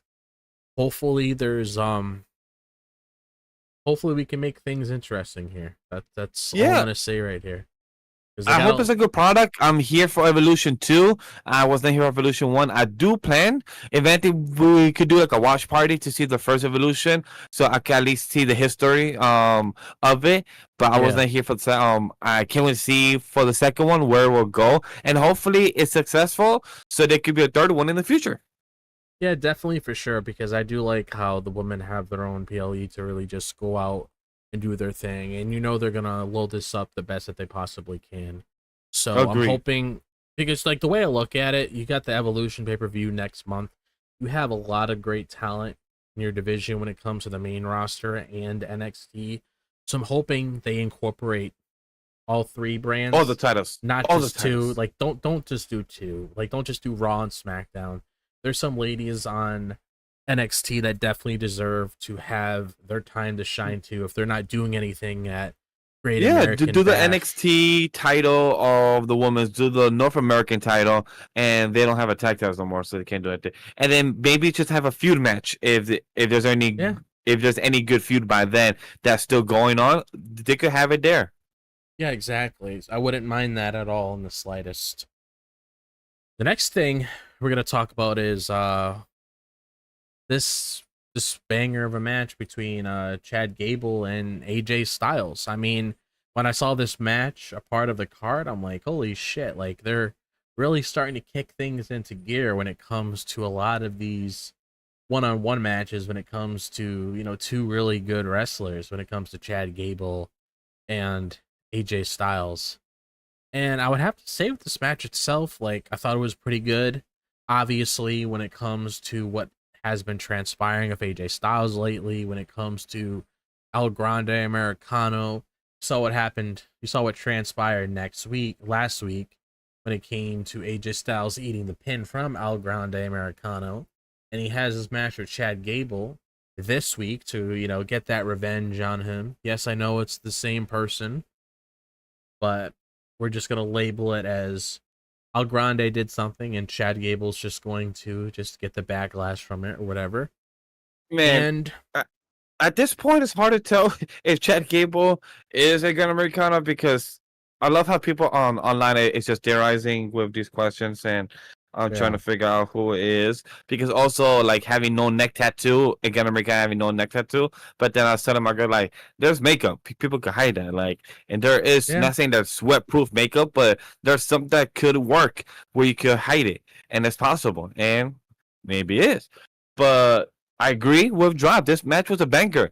We started out with Chad Gable during the commercial free, where I was using the VPN, so I'm not sure if you saw Drop, but Chad Gable came out. He did a promo, giving props to himself, how he competed. Worlds collide. He again, Americano, how great he did. He lost opportunity, but then Brutus jumped in the mic and said, yo, you are too banged up. Let me jump in and verse AJ Styles for you. Yeah. I was shocked that actually happened. That Brutus said, yo, let me jump in, tag me in. You're too wound up. Let me go versus the match. I was impressed to hear that. Glad that they're giving him a moment to kind of give a little promo work or give a little, words in. So I was very happy to see that. But when it comes to the match itself, the match was fucking phenomenal. Great match. I think it was a short match, but still, I would love to see them have a round two. Yeah, it wasn't super long. I mean, just going over a few spots. One thing that comes to mind for sure is when Chad Gable's trying to apply that angle lock. What's I don't know why it just slipped my mind. The ankle lock on AJ Styles, and he just kept fighting with him over and over again. And that's when AJ Styles pretty much just kicks him forward to really apply that Styles clash on him. He also have like a power bomb that he applied onto him before getting there, diving forearms, that a phenomenal forearm to really stun him. Just pretty much everything, like all around. I thought it was like a good match with AJ Styles, going over Chad Gable, because I want to see AJ Styles get some momentum under his belt. And I'm just wondering, like, what's next, really, when it comes to agreeing. I believe in the backstage, I believe Captain Kelly was just speaking to AJ Styles, and he was giving the remarks to Chad Gable, how great he is, how he's a good competitor, he's one of the best, and that AJ Styles was just ready for him, and that's about it. Like, it's great to get flowers, but I'm just curious to know what's next for AJ Styles and Chad Gable. Are we gonna have a round two, or are we just gonna move on? So I'm really curious. curious to see that. But the match was great. Like, I have no complaints on the match. The match was good. I was locked in. And I love the little mat wrestling. It's just that Chad Gable could have chemistry with a lot of people in the ring, and that's important. He has really good chemistry, pretty much anybody that he comes in contact with, which is really good. The next segment, the last segment, I should say, before we dive into our quickfire segments, is with our new Women's Intercontinental Champion, Becky Lynch. And she pretty much comes out and addresses the crowd. And I'm going to be going over like a few things that she said here. So when Becky came out, she pretty much asked the crowd, why aren't they chanting? Because obviously Becky won the championship, so you would think, okay, they're going to chant for me, saying that she deserves it. She's been here for so many years, giving back to them. She was probably expecting something in return. But then Becky Lynch ended up saying that she didn't need them to do that because she knows she deserves it. She doesn't need the fans' approval, and that she should be celebrating with her hot husband, which is a common thing that she brings up in a lot of her promos when it comes to that victory. She's very proud. When it comes to that victory that she had on Saturday. And she said it's also hard for her to celebrate something new after everything she's done in her career. She's won every other title multiple times, which is true. She won the Royal Rumble. She won the Elimination Chamber. She was the first woman to main event WrestleMania, which is true. She is a New York Times best-selling author. Now she's the Women's Intercontinental Champion. And, this should be an opportunity to celebrate because this title is meant to be an opportunity. And the greatest opportunity the title got was when she welcomed it to the big time. It's the greatest prize in wrestling because now she owns it. And the thing that I do like about this, like what she said right here before I dive into what else happened within the segment itself, is the fact that, we're having Becky Lynch involved with the Intercontinental Championship. Becky Lynch is a really big name in the women's division. She's one of their top stars when it comes to a lot of people that they have there. Like, if you want me to really tell you who are like the girls or the top of the food chain outside of the champions themselves, I mean, you got Charlotte there, you got Becky Lynch. Like, those are some pretty big names when it comes to people that's been in the game forever. So it's like her mentioning those accolades and having her hold the title. That's pretty important because this is something that I talked about, Vash talked about, and Watkins talked about when it comes to these mid-card titles feeling important for the ladies. And regardless if you wanted Lyra to retain on Saturday, Becky Lynch holding the title is a pretty big deal because that shows that the company is really trying to push that title in the right direction when it comes to people looking at that title being like, okay, we should give a fuck about this because Becky has the title, and also looking at all the work that Lyra had with it ever since Becky came into the picture. We should appreciate this because this is something that now we're seeing on PLEs. Before, they were never on a PLE. Now it was on Backlash. It was previously on Money in the Bank. You never know. We might get it at Saudi, Evolution for sure, SummerSlam, etc., so on. This is something that me, Vash, and Watkins have been wanting to see with the mid-card titles. U.S. title, I'm not going to even dive into that until Friday. We'll visit that later at another time. But when it comes to the Raw's Intercontinental Championship, when it comes to ladies, I'm very happy with the direction that it's going down. But then you had her calling out Lyra when it comes to Bird Lady, which is something that even Lyra herself just accepted at this point. When it comes to her being known by that, which you might as well. She gets called Bird Lady. Yeah, I was looking at it. I was like, you might as well run with it if it works. Like, if it works for you, just run with it because if that just shows people are acknowledging you. So just run with it if it works. And she was saying how Lyra ruined everything, and she was so furious that this was the thing that was funny.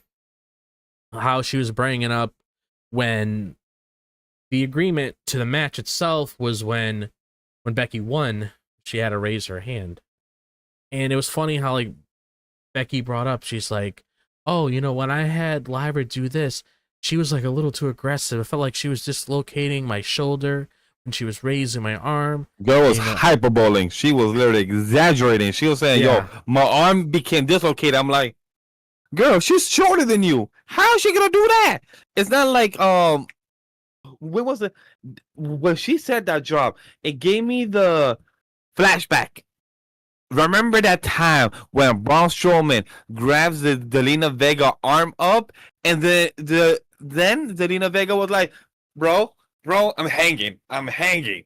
That's what it reminded me of. It's like, girl, Becky, you talking out of your ass. You're yeah, acting like she was Braun Strowman, that she was yanking her arm. yeah, I know. But it's like the way you look at it too. We even spoke about it on Saturday. We're like, okay, you asked her to raise your hand. Now you're just taking advantage of the situation because you're having her look this way, look that way, look behind you, look at this way, and then having her put the belt on you. I mean, that's only going to piss somebody off so much, which is why we didn't blame how Lyra reacted when she gave her that German suplex and she gave her that Nightwing and she just walked out. She even came out with the exact same look that she had the last time we saw Lyra, where she was just frustrated and she just wanted to eat Becky alive because of all the shit that she put her through that night. So it's like, why are you complaining she's acting this way? It's like, you got what you want. You got the one hand raising up in the air, then all of a sudden it's like you want more. You're like, and then you're girl, saying put how the belt on me. Go shake me around to the side. I'm like, hey, Yeah. showcase me. I'm like, girl, you're asking too much. You said deal was hand up in the air. You did not say showboat me. You did not say that. No. So it's like, when you call her the crazy bird lady, I mean, I feel like she has every right to be a crazy bird lady in this situation, which she comes out like she's going to just rip you to shreds, which I'm actually glad. Again, like I said, when they actually had her retaliate the way that she did when it came to the German suplex, Yeah. and came to her applying the Nightwing onto her, because it just shows that she doesn't take shit. So I like how it wasn't that typical baby face thing. It's like, you know what, I'll do it and then I'll walk away. Like, I like how we have that side of aggression, which is what did we talk about how we wanted for Lyra the longest time, to get a little bit more character. Be more open. Yeah, it just makes that. And to add the cherry on top, to transition to the person that came out, we thought she was gonna come back this weekend on Saturday, but no, she waited for Monday Night Raw. We saw the return of Bayley while Becky was talking her shit to Lyra. Yeah, come down the ring, come here, let's talk more of the stuff you talk. And I love that. Thank you, Drop. Becky came out. I love how Becky looked behind like, fuck. And then she just got thrown back of the ring for Bayley to just go wham, wham, wham. And Bayley, I'm going to speak for Watkins, and I'm going to use the word from our team member, Crash. Bayley, you look beautiful. You look amazing. I'm glad to see you back. Let's rock it, and let's prove the haters wrong. That you are deserving. You are one of the 4 horsewomen, and you are amazing. Do not doubt yourself. I remember you saying this in the interview of Chris Van Light, that you don't think you are the best or deserving, but you do. You are one of the top stars, and I believe in you, and I can't wait to see what you do with this feud, with this little run that you're about to do right now with Becky, because I love this. How did you feel about this drop? Seeing Bayley return, and also seeing Lyra, get your ass back in the ring. Like, get over here. Yeah, I don't blame, like, Bayley coming out there the way that she did, because it's like, you really think you're gonna get away with something like that? It's like, everything was all lined up. They qualified for their match. Go get beat up. They qualified for their match, that SmackDown, to enter WrestleMania, to get a shot at those titles. And you look at it like this, it's like, WrestleMania is the dream, regardless if you've been there more than one time, because Bayley's had a lot of WrestleManias that she's been through. But it's like the fact that you took an opportunity from someone else just to insert yourself in the picture, and you can't really blame Lyra looking at it the way that she did, because she's like, okay, Becky's here, she could help me, because she had to find a partner around that time. But it's like, you're not going to expect Bayley to come back and just completely forget about it and just start feuding with somebody else or just do whatever. Like, obviously Bayley had every right to react the way that she did when she came out there and she was wailing on her, and she tried to hit the rose plant on her, Becky just escaped it, and she was just running through the crowd. But Bayley was just all fired up. She's ready for a fight, which I feel like this is more than likely the next direction that we're going down with this, because we need to visit the whole Bayley and Becky thing, considering that, Becky took her out, and you can't really ignore that because it is a part of the whole Lyra Valkyria and Becky Lynch story, because we wouldn't have gotten to the Lyra and Becky Lynch story if it wasn't for Bayley getting taken out. So obviously Bayley deserves a shot at Becky too when it comes to venting out her frustration and everything. And I like how also, I also liked how Lyra sold Bayley coming back, because it took her out of shock. Some people took that away, which is like, oh, she's pissed that she's there. No, she was just in shock because more a shocking expression. More like, I didn't expect you to be here. Okay, what do I do?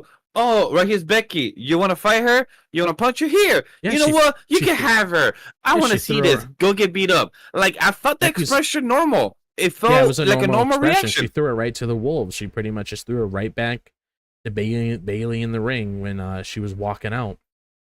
So it's like, I mean, that's just a normal expression. Like, me and you could have that expression with somebody where it's like we haven't seen somebody for a long time and they appear out of nowhere, or somebody made a recovery and you see them again. So it's like, Lyra's just really good at selling, not just in wrestling moments itself, but she has some really good expressions when it comes to her, like, reactions to whatever's happening to really sell that moment. And that's something I really like about Lyra a lot. But I am happy to see Bayley come back. She looks great as usual. No complaints there at all whatsoever.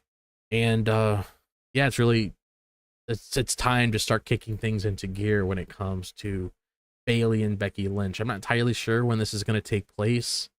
Are they going to do it at Saudi? Are they going to do it at Evolution? I would personally save it for Evolution, because you can't give away all the eggs in one basket right away. Yeah. Like we spoke about earlier, I mean, 2 weeks to throw everything together. I hope not. No, please build it up right there. We have a good month from now. Yeah, just build it up. Oh, yeah, we do. Shit. July 13th. We have exactly good 33 days. Build this shit. You're right. Build this shit. Yeah. Have Becky versus Lyra again, or have Becky take a break. I'm good. I don't need her Night Champions. If you want to have somebody do something Night Champions, maybe have the US Champion probably do something. Honestly, you know what? Just actually, now that I think about it, we had the women's IC title like on the line for Backlash, and also now transition into the US Champion. Now have them have the spotlight for another PLE. Yeah, just do something with it, because you already have something brewing of Julia. Have Julia take on Zelina Vega at that PLE. Yeah, I'm okay with that. I hope they give it to Zelina first round. I don't mind if Julia gonna take it the second round. I would just cut it off. I don't know. I know. I'm just a fan of Zelina. Joe. I just want her to give Still some spotlight. I'm like, girl, do your thing. This doesn't really have to be counted as a quickfire segment because it kind of blends into it. We have our Becky Lynch walking in the backstage, and then we see Grayson Waller and Austin Theory have an argument, but then that transition into Grayson Waller talking to the New Day, stressing out or maybe gossiping about Austin Theory, most likely my guess.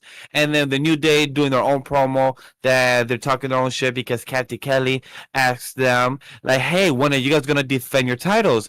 And they said, nah, we're not going to do that yet because these are prestige titles. We're going to find the right number one contender, and that's how we should do it.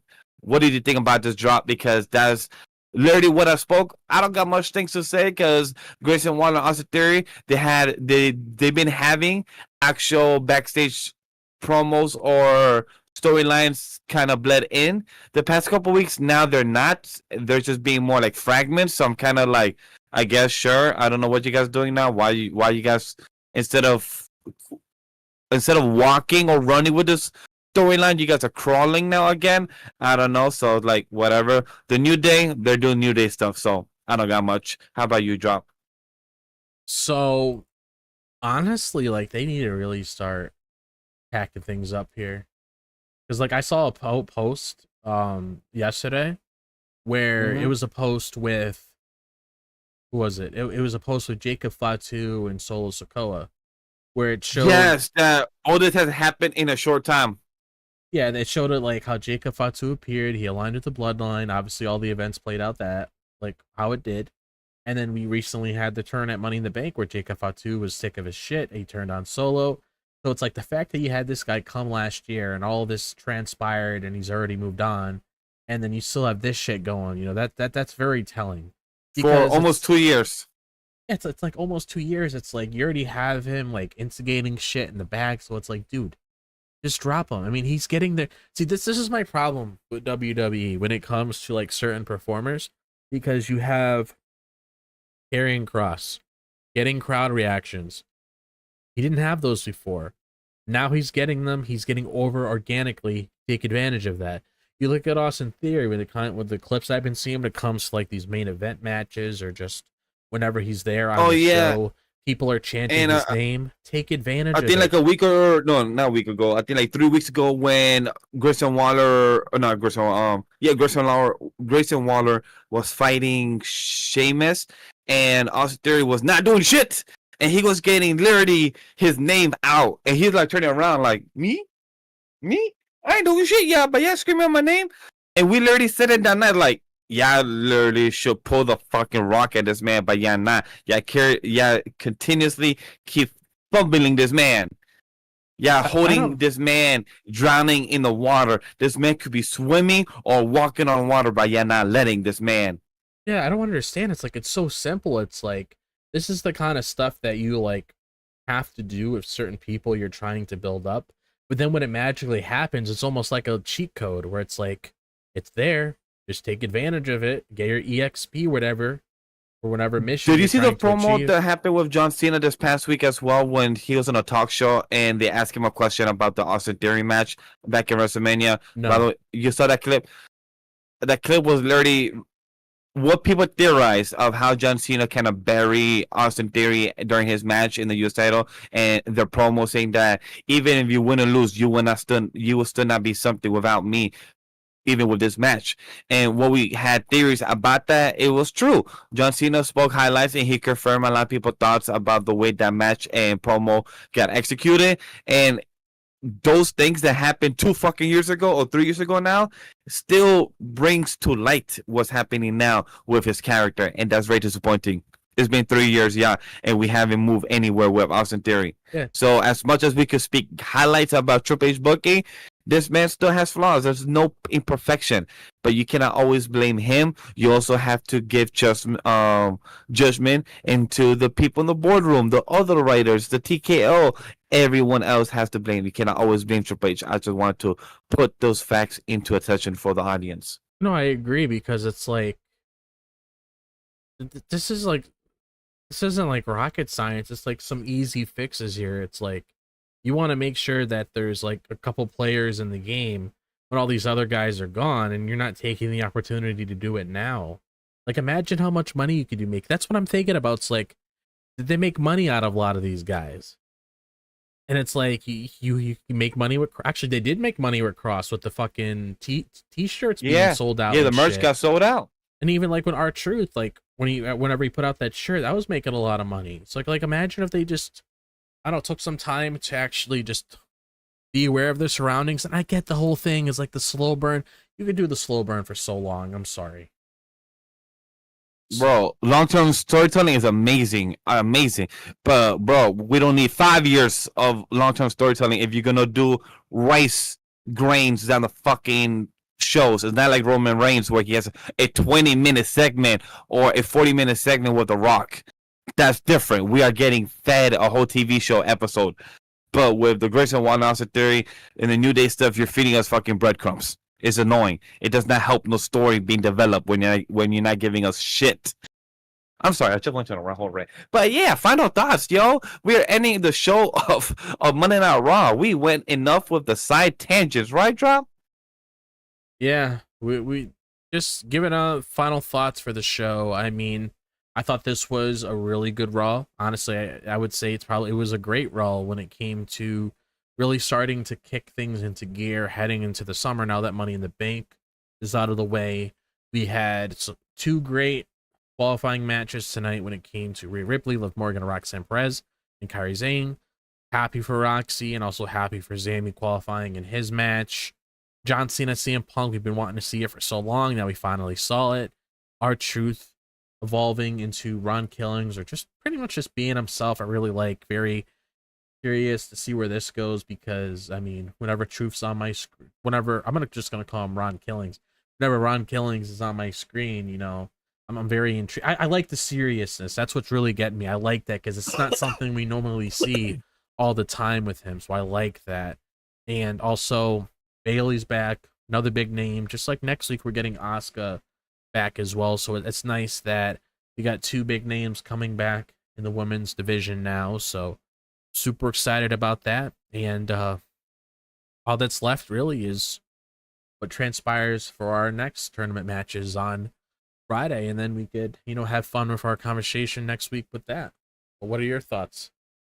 100% agree. This was a great night. You guys could hear on the time codes of what we spoke about more in details and depth. But 100% agree with what Job said. I can't wait to see the matches of next week with Stephanie Valker. We're gonna have Ivy now that is gonna be 100% taking the pin.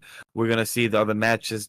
Who's the surprise Pokemon that we're getting next week is gonna be pretty interesting. Of who would be coming out. Will it be AJ Dragunov or who would it be? Give your bets in the comment section below. We would love to hear what you guys believe and want to see. Other than that, I'm excited to see what's the potential of LA Knight and this possible transfer draft that me and Drop kind of theorized. Because I would love to see if that's something that we could be like, yes, we predicted something. Or if we were wrong, we were wrong. It's okay. Yeah. Life happens. Especially if he's feuding with Seth. I mean, that would be pushing him. Yeah, that takes him out of the whole bloodline vortex he was in before. But, you know, feuding with Seth Rollins, which is one of the top stars in the company itself, I mean, that's pretty big for LA Knight. And if we're getting an LA Knight and Seth Rollins program after he takes out his henchmen, I'm all here for it. But do you have any thoughts, or what are your thoughts on that idea, Seth and LA Knight? Just I'm excited. I just love how you said that he's done with the bloodline, but then he's going to like another faction that almost got called a fake bloodline like a couple days ago, Friday. So I kind of laugh about that. Oh, yeah. They're like, yeah, he's not feuding the bloodline, but almost the same version of the bloodline. Yeah. But still, I'm excited for it. 100%. You said that. I remember last year we spoke about how people used to say that does LA Knight have like a ceiling? Or is he already at his limit? Well, we're about to see. He's about to go against Seth on the mic. We're about to see him go in the ring with him, and he's a top star. So the question is, can he actually do it? Can he actually break the ceiling, break the next barrier, and become the stars that us fans see him, the merch and everything? Prove us wrong, or technically for us fans that already believe in him, prove us right, and we know you can. Exactly. He even mentioned on Friday, like, I don't really have that as much experience with this guy, so it looks like we're finally going to get to that, and I'm all for it. Exactly. So one last thing, guys, always follow us on social media, Anime Studio, Weebs of the Ring, hashtag Weebs of the Ring, and follow us on our socials, Legendary Vash dropped his box, and Walker's MW, our world champion, because he took the night off. So some people take breaks. We will see him again on Thursday for GABLE in the Week. And if you want some Anime Lily podcast, go check out the Wednesday show at 10 a.m. and Friday for SmackDown as well. Don't forget to talk about Off the Binge. Off the Bench came out today at 10 a.m. as well. Go check out Week 10, a 3-hour podcast. Go check that out. I love 3-hour shows. Not really, guys, but I love doing the show either way. But it's great content. We talk about a lot of seasonal animes. If you like where anime and wrestling collide, like you're hearing now, go check out some anime content itself. And I want to thank you guys for taking the time out of your night to listen to the Weebs of the Ring podcast. And if you enjoyed what we had to say, why not do exactly what Vash just said? We are known as Weebs of the Ring on all social media platforms. Should use that hashtag because you can really get a hold of us a lot. Trust me. When it comes to interacting with us, anything regarding wrestling before, during, or after our shows, feedback is always appreciated as we are nothing without you guys tuning in. Weebs of the Ring is presented by Anime Studio. Thanks to our production team for all of their hard work. Thank you once again for joining us. And remember, No stunt grannies were harmed in the recording of this podcast. Have a great night, everybody. And we will see you guys this Thursday for Grappling with the Week. So hopefully there's some juicy news that comes out from now until Thursday. So we have a good conversation to talk for you guys on Grappling the Week. So have a good night, guys.